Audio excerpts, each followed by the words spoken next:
Assalamualaikum warahmatullahi wabarakatuh. Yang terhormat Bapak dosen pengampu, Bapak Prasetyo Kurniawan SIME.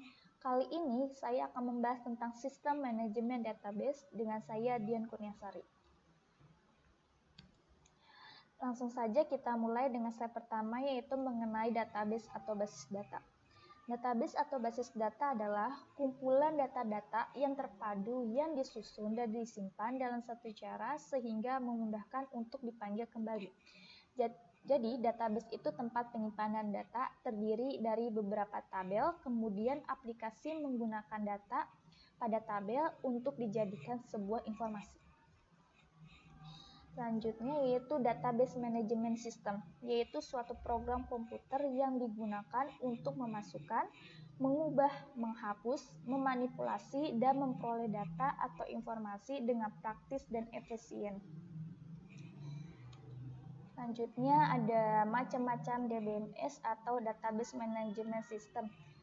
Beberapa di antaranya yaitu ada Microsoft SQL Server, Oracle, Sybase, MySQL, PostgreSQL, dan yang sering ada di setiap komputer yaitu Microsoft Access. Dan di sini ada logo dari macam-macam DBS, yaitu ada logo dari Oracle Database, logo dari Sybase, logo dari Microsoft SQL Server, dari logo dari PostgreSQL, logo MySQL, dan logo dari Microsoft Access. Selanjutnya yaitu sistem basis data. Apa sih sistem basis data? Sistem basis data adalah sistem informasi yang mengintegrasikan kumpulan dari data yang saling berhubungan satu dengan yang lain dan membuatnya tersedia untuk beberapa aplikasi yang bermacam-macam dalam suatu organisasi. Jadi, disediakan satu penyimpanan data yang nantinya akan dipakai bersama-sama oleh aplikasi yang saling berhubungan. Contohnya yaitu data kepegawaian. Akan diakses oleh aplikasi 1 dan aplikasi 2 sehingga data pegawai antara aplikasi tetap sama karena diambil dari satu website. Selanjutnya kita masuk ke dalam hierarki data dalam database. Yang pertama kita mengenal istilah field atau kolom, yaitu suatu elemen data terkecil yang tidak dapat dipecah lagi.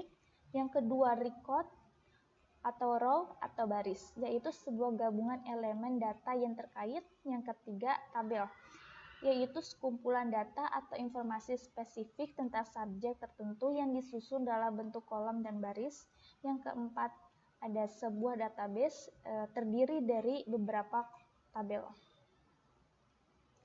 Selanjutnya, masalah-masalah yang terjadi pada pengolahan data tradisional. Yang pertama, data redundant atau terjadinya pengulangan data yang tidak perlu. Yang kedua, tidak terkait atau tidak ada relasi antar tabel. Kemudian, pengolahan data secara tradisional itu tidak fleksibel, kurang fleksibel, karena data yang diminta tidak bisa diminta secara mendadak, harus diolah secara panjang. Maka dari itu, pengelolaan data secara tradisional tidak sefleksibel database. Selanjutnya, pengelolaan data secara tradisional itu jelas keamanannya keamanannya kurang, tidak sebanding dengan menggunakan database. Selanjutnya, alasan kita menggunakan database. Yang pertama, memudahkan mengakses data. Jadi dengan database ini bisa memudahkan diri kita untuk mengakses data yang kita perlukan. Yang kedua, mengeliminasi redundasi dan inkonsistensi data. Jadi kalau di data tradisional data itu redundant atau tidak konsisten, maka dengan database ini dapat diatasi. Yang ketiga, dengan database ini berarti kita melakukan standarisasi data. Yang keempat, dengan database ini kita menerapkan fungsi multi-user atau penggunaan yang berganda, tapi tetap dengan satu sumber data. Yang kelima, menjaga integrasi data, dan yang terakhir, independensi. Selanjutnya, selain berbagai kelebihan yang dimiliki, terdapat juga kekurangan dari database atau basis data ini. Yang pertama, pengeluaran perangkat lunak dan perangkat kerasnya yang mahal. Jadi database ini harus diperlukan sebuah komputer, kemudian harus memakai software. Kedua perangkat ini harganya cukup lumayan. Lalu kurangnya ahli database. Jadi maksudnya adalah database ini pengetahuannya tidak secara umum. Jadi orang-orang yang tertentu saja yang tahu database. Selanjutnya, biaya pemrosesan data sangat tinggi. Mahal jika diproses. Jadi semuanya balik lagi ke biaya. Selanjutnya kita masuk ke dalam desain database. Yang pertama, jika kita ingin menentukan database yang baik, kita tentukan dulu struktur database-nya. Kemudian kita tentukan relasi antar tabel, yaitu yang meliputi one-to-one relationship, one-to-many relationship, dan many-to-many relationship. Nah, sekarang kita bicara mengenai one-to-one relationship atau relasi satu ke satu. Di sini ada contoh tabel dari dosen dan tabel jurusan. Di sini bahwa satu dosen untuk satu jurusan. Sebaliknya, satu jurusan hanya untuk satu dosen. Ya. Yang kedua yaitu one-to-many relationship atau relasi satu ke banyak. Contohnya di sini ada tabel employee dan tabel phone. Ceritanya karyawan ini akan menghubungi area dari teleponnya. Di sini ada Tom Jones dengan ID 105, dia menangani phone ID 25 dan 27.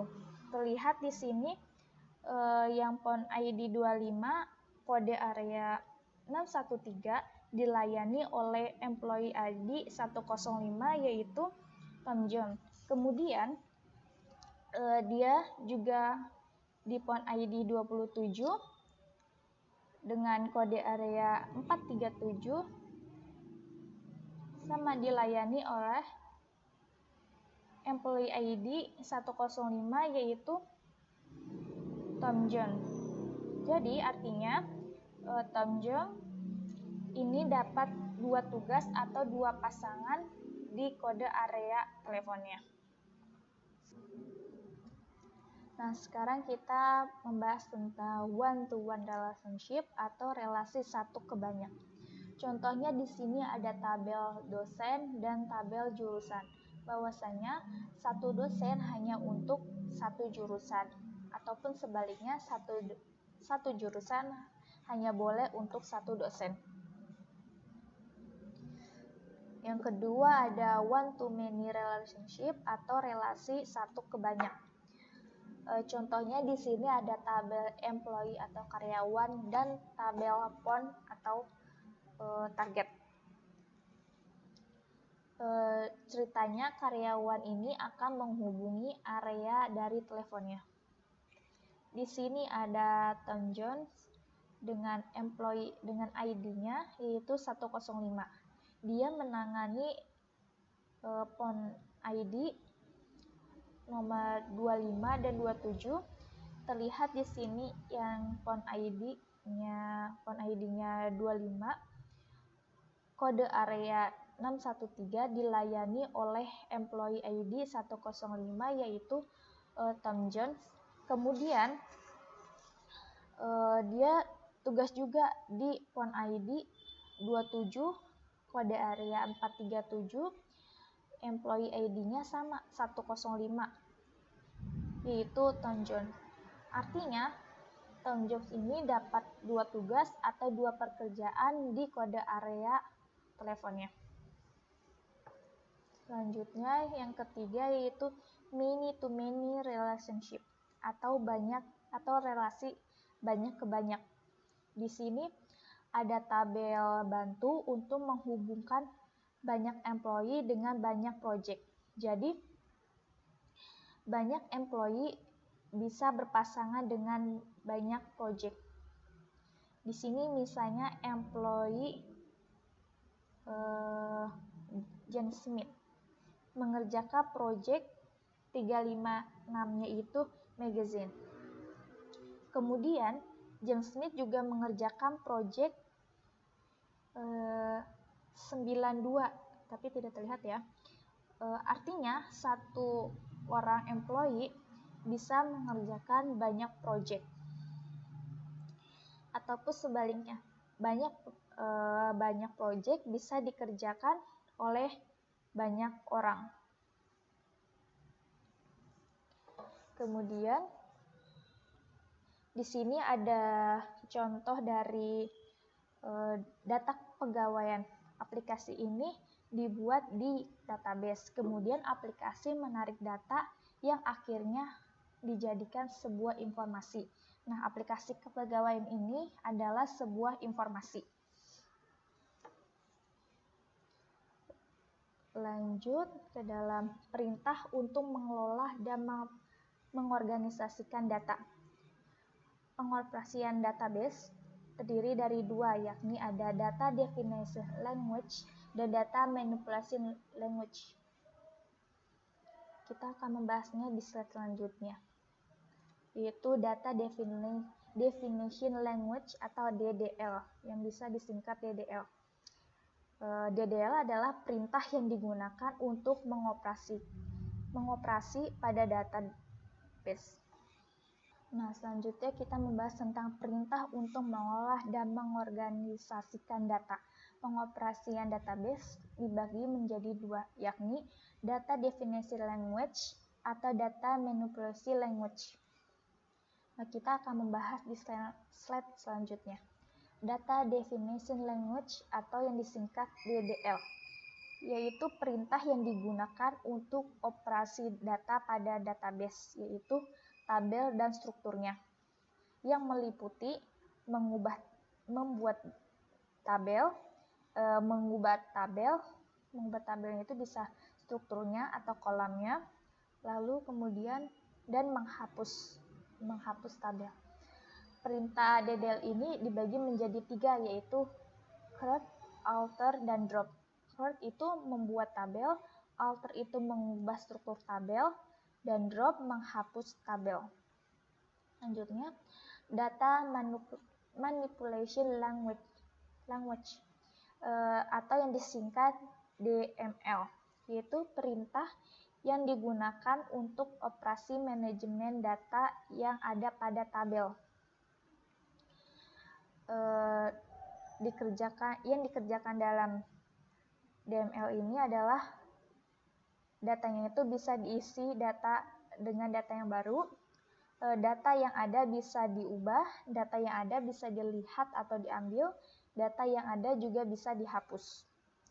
Perintah dalam kategori DML ini yaitu ada 4, yaitu select, insert, delete, dan update. Select itu memilih data, lalu insert itu menambah data, delete itu untuk menghapus data, dan update itu untuk mengubah data.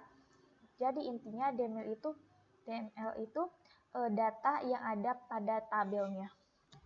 Baik, cukup sekian presentasi dari manajemen database ini.